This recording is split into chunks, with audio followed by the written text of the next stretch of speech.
이번 시간은 명제 필수 개념, 수능 모의고사에서 반드시 출제되는 명제 필수 개념. 자, 본질적인 개념은 단 하나입니다. 단 하나. 그게 뭐냐면 진리집합의 포함 관계에 의한 조건 명제의 참거짓 판단. 자, 이게 문제에 나옵니다. 다시 한번 진리집합의 포함 관계에 의한 조건 명제의 참거짓 판단. 자, 수능에서는 이 개념 단 하나가 나옵니다. 하나. 그렇다면 진리집합의 개념도 알아야 되고, 이제 조건 명제의 개념을 아셔야 되겠죠. 우리가 이제 명제라는 개념이 있죠. 이 명제는 뭐냐면, 참과 거짓을 판단할 수 있는 식이나 문장. 예를 들면, 4는 8의 약수이다. 얘는 이제 참인 명제죠. 그 다음에 3은 7의 약수이다. 얘는 이제 거짓인 명제죠. 이런 것을 이제 명제라 하고, 그 다음에 우리가 이제 조건이라고 하는 거는, 예를 들면, x는 4의 약수이다.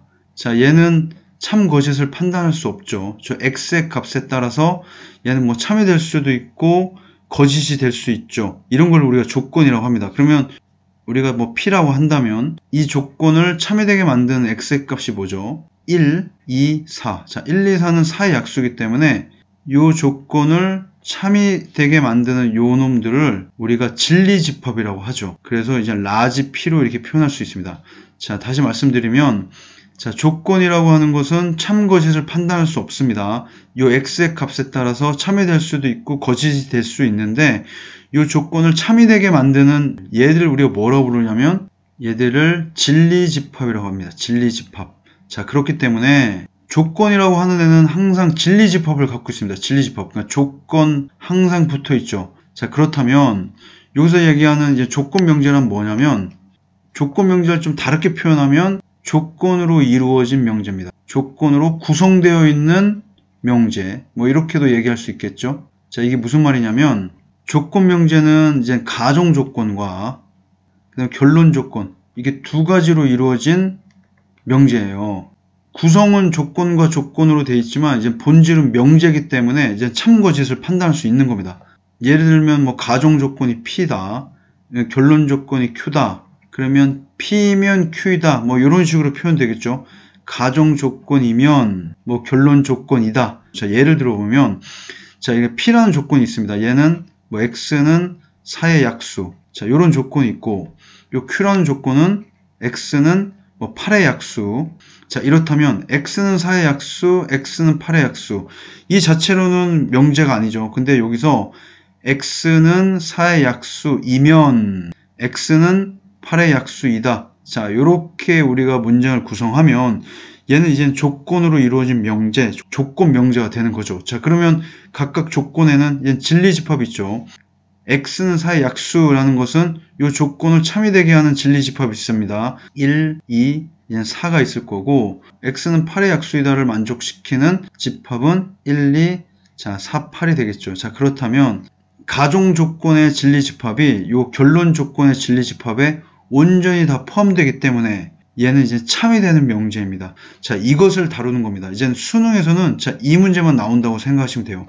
요 예제를 하나 더 들어볼게요. x제곱은 1이면 방정식도 이제 조건이죠.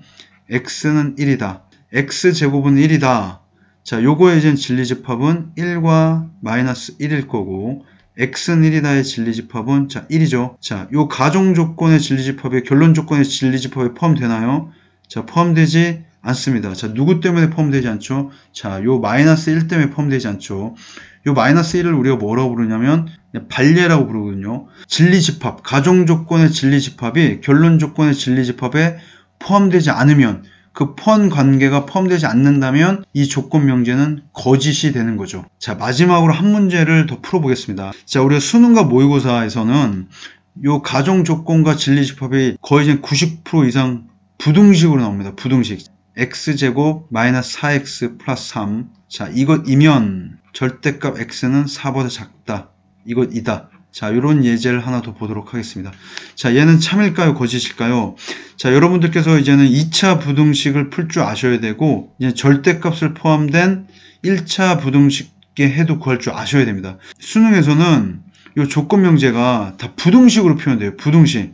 그럼 요거의 해는 이렇게 되겠죠. 이거의 진리집합은 1, 3, 4일 거고, 얘는 절대값이 풀리면 자 4보다는 작고 마이너스 4보다는 크다. 자 이렇게 되겠죠. 그러면 요 진리집합과 요 진리집합의 포함 관계는 얘가 여기에 자 포함이 되죠. 그렇기 때문에 얘는 이제 참이 되는 겁니다. 자 다시 한번 말씀드리지만 자 명제, 그 다음에 조건은 진리집합, 그 다음에 조건 명제라면 조건으로 이루어진 명제라는 뜻이죠.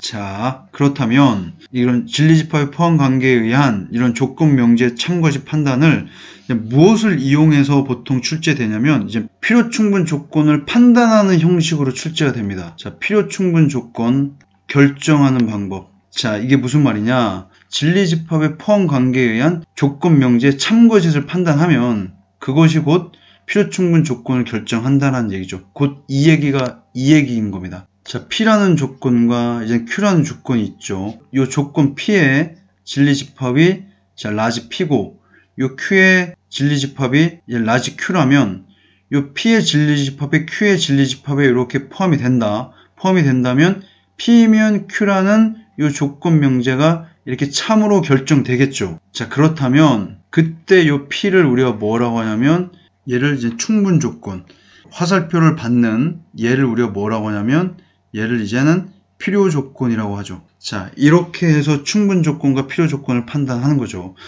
곧 우리가 수능에서 묻고자 하는 것은 뭐냐면 조건으로 이루어진 명제의 참거짓을 판단할 수 있니?